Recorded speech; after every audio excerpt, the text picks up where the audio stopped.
Shalom, selamat pagi semuanya. Selamat berjumpa kembali dalam ibadah chapel pada pagi hari ini. Semua sudah siap beribadah? Kalau sudah siap, kita akan siapkan hati kita untuk memuji Tuhan. Kita siapkan hati kita untuk mendengarkan firman Tuhan dalam ibadah kita pada saat pagi hari ini. Ya, sebelum kita beribadah, kita akan bersaat teduh terlebih dahulu. Mari kita bersaat teduh.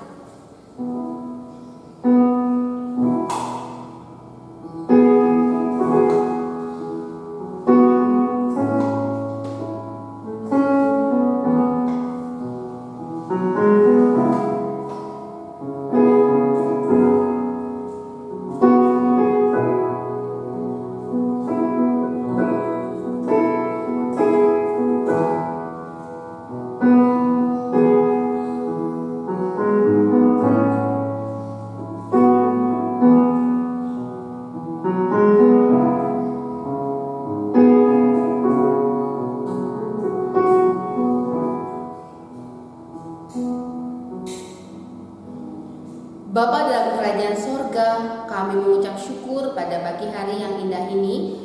Kami boleh kembali beribadah kepada Tuhan. Kami hendak memuji Engkau, memuliakan Engkau, dan kami hendak mendengarkan firman-Mu.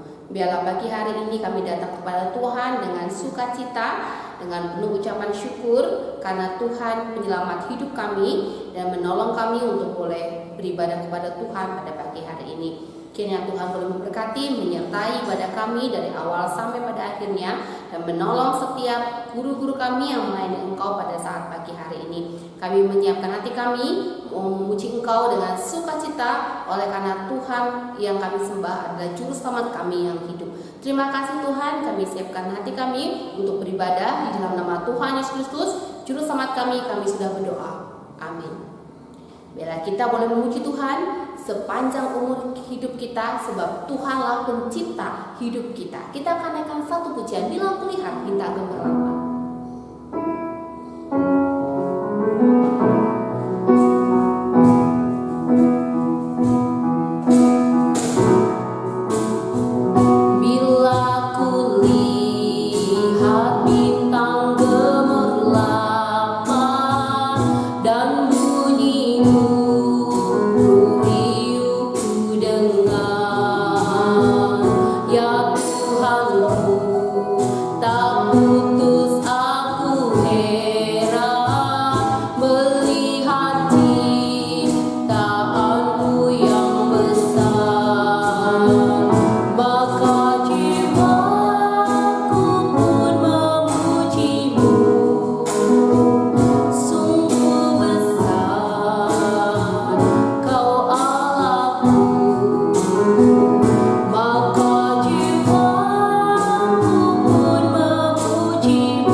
Menjadi pengikut Tuhan yang setia, yang menurut setiap perkataan firman Tuhan, dan tidak lupa untuk menyaksikan cinta kasih Tuhan. Kita akan lanjutkan pujian kita, Tuhan Yesus aku berjanji. Semua bangkit berdiri, kita akan pakai gerakannya.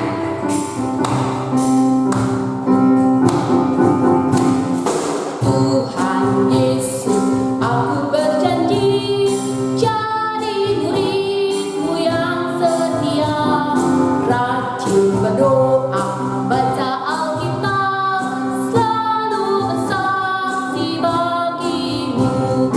Akal iblis aku menolak, firman Tuhan aku menurut.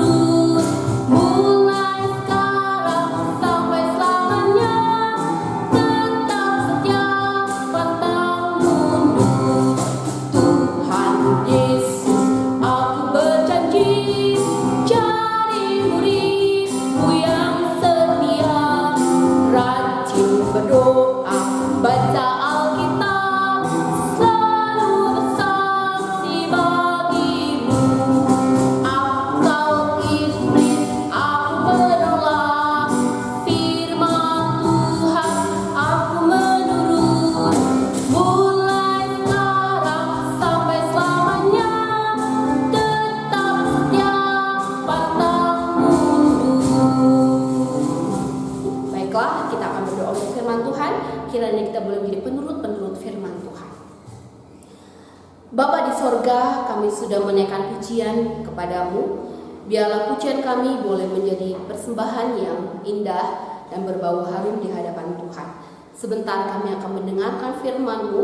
Kami menyiapkan hati kami untuk kami bisa mendengarkan firman Tuhan dengan baik. Kami mau agar Tuhan boleh melembutkan hati kami, sehingga firman Tuhan yang disampaikan oleh guru kami itu boleh bertumbuh dan berbuah, dan kami menjadi pelaku-pelaku daripada firman-Mu.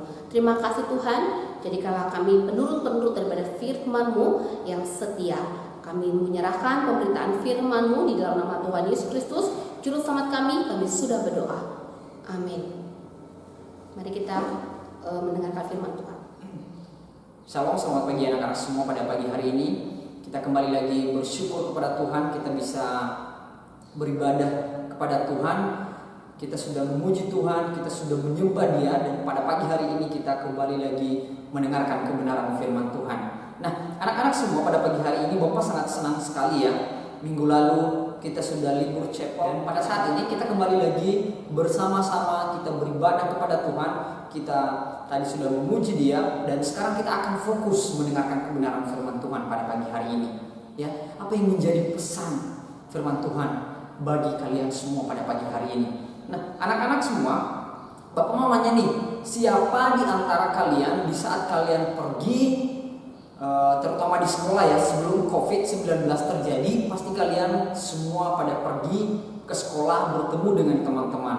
Nah, pertanyaan Bapak adalah, siapa di antara kalian di saat pergi ke sekolah Bapak mengingatkan atau berpesan kepada kalian? Ada yang sering orang tua berpesan kepada kalian? Ada di antara kalian? Pasti ada. Bapak percaya di saat kalian pergi di sekolah, Bapak, Mama, atau Abang dan kakak kalian pasti mengingatkan kalian apa? Jangan banyak bermain-main di sekolah, belajar dengan benar. Jangan berantem di sekolah dengan teman-teman. Jangan suka melawan bapak dan ibu guru di sekolah, ya, dan lain sebagainya. Banyak sekali pesan dari orang tua, dari abang, dari kakak untuk mengingatkan kalian di saat kalian berpergian. Nah, jadi adik-adik semua, pada pagi hari ini Bapak mau cerita. Ada satu cerita di dalam Alkitab diceritakan bahwa sesaat sebelum Yesus ditangkap, Ia mengingatkan kepada murid-muridnya, ya, bahwa iblis telah meminta izin untuk mencobai mereka dengan berat. Ya, sekali lagi di dalam Alkitab menceritakan bahwa setelah sebelum Yesus ditangkap, Ia mengingatkan murid-muridnya, bahwa iblis telah meminta izin untuk mencobai mereka dengan berat. Ya, dengan kepercayaan dirinya seperti biasa dan mungkin dengan sedikit bualan, Petrus dengan setia menyatakan kalimat seperti ini, Tuhan, aku bersedia masuk penjara dan mati bersama-sama dengan Engkau. Lalu apa jawab Yesus kepada Petrus pada saat itu? Ya, Dia berkata seperti ini, aku berkata kepadamu, Petrus, hari ini ayam tidak akan berkokok sebelum engkau 3 kali menyangkal bahwa engkau mengenal aku. Kalau kalian melihat di dalam Lukas pasal 22 ayat yang ke-34. Jadi tema khotbah pada pagi hari ini adalah hanya Yesus yang dapat mengampuni dosaku. Ya, katakan di dalam diri kalian masing-masing, hanya Yesus yang dapat mengampuni dosaku. Ya, bahan Alkitab kita pada pagi hari ini di dalam Lukas pasal yang ke-22, mulai dari ayat yang ke-31 sampai ayat yang ke-62. Setelah ibadah selesai nanti kalian boleh buka Alkitabnya, boleh membaca mulai dari ayat yang ke-31 sampai ayat yang ke-62. Nah, adik-adik semua, setelah ibadah selesai kalian boleh mengatakan kepada papa, mama, abang, kakak atau adik kalian, boleh mengatakan kalimat seperti ini. Hanya Yesus yang dapat mengampuni dosaku. Nah, ini merupakan tema kita pada pagi hari ini ya. Yesus mengampuni dosa kita. Dia rela mati di atas kayu salib. Untuk apa? Untuk menebus dosa kita sebagai manusia yang berdosa. Yang sebenarnya dia tidak berdosa, tetapi dia menanggung dosa kita. Dia mati di atas kayu salib. Dia mau mengampuni kita. Nah, adik-adik, setelah Yesus ditangkap ya, kalau nanti mengikuti jalur ceritanya, pada saat itu ketika para prajurit menangkap Yesus, pertanyaannya adalah apakah para muridnya membela dia supaya tidak ditangkap? Apakah respon para murid pada saat itu di saat Yesus ditangkap oleh prajurit-prajurit pada saat itu? Respon para murid pada saat itu adalah mereka melarikan diri. Mereka meninggalkan Yesus. Ya, bukan membela Yesus supaya dia tidak ditangkap. Namun yang mereka lakukan adalah melarikan diri dan meninggalkan Yesus. Atau membiarkan Yesus ditangkap oleh prajurit pada saat itu. Ya.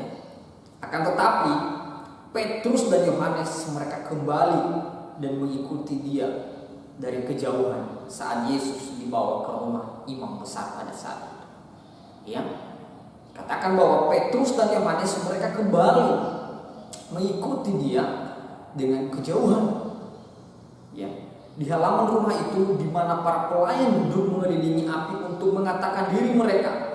Petrus 3 kali menyangkal sebagai pengikut Yesus pada saat itu. Ayam pun berkokok segera setelah penyangkalan ketiganya yang mengingatkan dia akan apa yang telah Yesus katakan sebelumnya. Ya, Petrus pun pergi dan dia menangis. Ya, Petrus pergi dan kemudian apa yang dia lakukan? Dia menangis. Ya, menunjukkan pertobatan yang sejati. Ya, dia menunjukkan suatu pertobatan, kesedihan yang mendalam setelah mendukakan Allah dan hasrat untuk berpaling dari dosa. Itulah yang dilakukan para muridnya kepada dia pada saat dia ditangkap pada saat itu. Ya, seperti yang Bapak ceritakan dari awal bahwa di saat dia ditangkap, para muridnya bukan membela dia, tapi para muridnya adalah mereka melarikan diri, mereka meninggalkan Yesus pada saat itu. Ya, kemudian adik-adik semua atau anak-anak semua di perikop selanjutnya disambung dengan cerita ketika Yesus muncul di hadapan murid di Danau Galilea pada saat itu setelah ia bangkit dari antara orang mati. Ya, ia bertanya kepada Petrus 3 kali, apakah engkau mengasihi aku? Mungkin ketiga pertanyaan itu mengingatkan Petrus ya akan 3 kali penyangkalannya. Tentu saja berulang kali diminta untuk menyatakan kasihnya, memaksa Petrus untuk memikirkan dengan hati komitmennya kepada Kristus. Ya, suatu komitmen yang membutuhkan tidak hanya kasih secara emosional, tetapi juga dedikasi yang teguh dari pikiran dan keinginannya untuk melayani Tuhan. Nah, adik-adik pada pagi hari ini kita mendengarkan suatu cerita ya di saat Yesus ditangkap, apa yang dilakukan oleh murid-muridnya. Ya. Kemudian Yesus juga memerintah kepada Petrus. Ya, setelah Petrus dia menangisi, dia menyadari dia sangat sedih dan kemudian dia bertobat. Ya, kemudian dia bertobat, kemudian apa yang dilakukan oleh Yesus kepada Petrus pada saat itu? Apakah Yesus selalu mengampuni Petrus di saat Petrus melakukan kesalahan, di saat dia berbuat dosa sampai dia menyangkal Yesus bahwa dia adalah bukan pengikut Yesus? Ya, dia tidak mengaku bahwa dia adalah salah satu dari pengikut Yesus. Tetapi pertanyaannya adalah apakah Yesus mengampuni dia? Ya, Bapak mau katakan diceritakan di dalam Alkitab bahwa Yesus mengampuni Petrus pada saat itu. Kemudian Yesus memerintahkan kepada Petrus untuk menggembalakan umatnya, mempertegaskan bahwa ia tidak hanya mengampuni Petrus, tetapi memulihkan dia sebagai seorang rasul, memberikan kepadanya hak istimewa untuk mengabarkan Injil dan membantu untuk membangun gerejanya. Jadi adik-adik semua, kita melihat bahwa tindakan yang dilakukan oleh Yesus adalah bukan hanya saja mengampuni Petrus, ya, Bukan hanya saja mengampuni Petrus, oh Petrus saya sudah mengampuni engkau sudah. Bukan hanya itu tindakan yang dilakukan oleh Yesus pada saat itu. Di sisi lain dia mengampuni dosa Petrus. Kemudian apa yang dia lakukan? Dia memulihkan keadaan Petrus.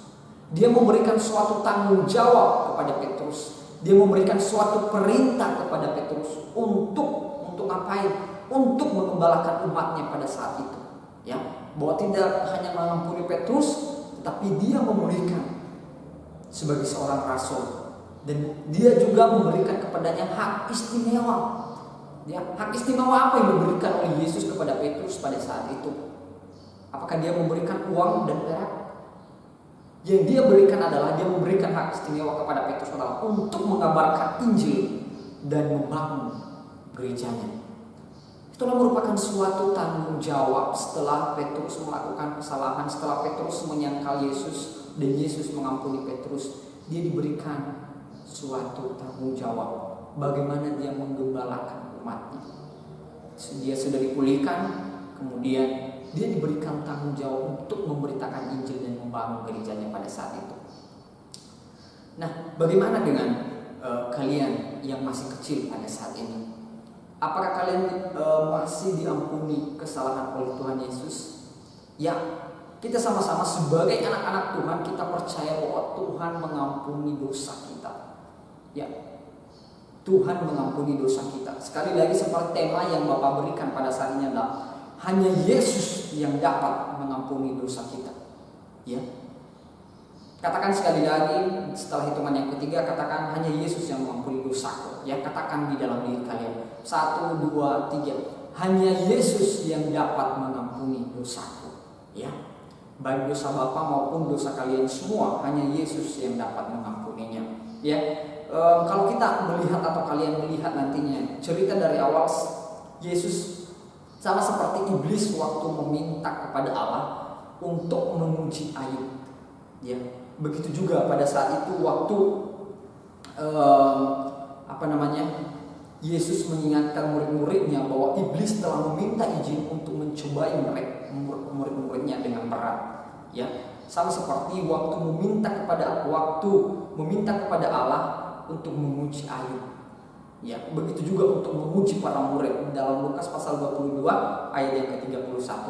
Allah tidak pernah, walaupun dia memberikan kesempatan untuk iblis untuk menguji kita, tetapi ingat bahwa Allah tidak pernah kehilangan kendali untuk meninggalkan kita sebagai anak-anaknya. Allah tidak pernah membiarkan kita, namun ia memberikan batasan untuk pekerjaan iblis yang jahat, untuk melakukan hal-hal yang tidak pernah bagi kita sebagai umat yang percaya kepada Dia.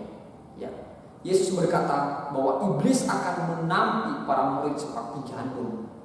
Menampi adalah proses membersihkan gandum dengan mengoyak-goyakan gandum dengan keras dan terus-menerus, sehingga membuat sekamnya berjatuhan sehingga gandum tersebut menjadi lebih berguna. Ya. Usaha iblis untuk mengguncang dan menghancurkan iman para murid membantu menguatkan mereka menjadi mereka pelayan Kristus yang lebih kuat. Yang menjadi pelajaran bagi kita pada pagi hari ini anak-anak semua, marilah di saat kalian berdoa, mintalah pada Yesus untuk mengampuni kita, untuk mengampuni kalian dengan dosa-dosa yang kalian perbuat. Ya. Dan yang kedua adalah mari kita mempercayai Yesus dalam situasi dan keadaan yang sulit, bukan kita meninggalkan Yesus di saat kita menghadapi hal-hal yang tidak sesuai dengan apa yang kalian kehendaki.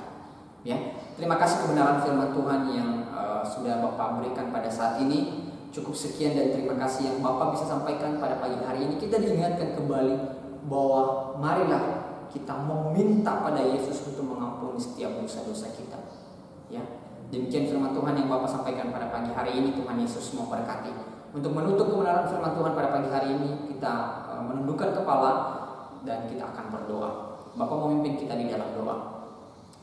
Tuhan, kami bersyukur pada pagi hari ini hamba-Mu bisa menyampaikan kebenaran firman kepada anak-anak pada saat ini.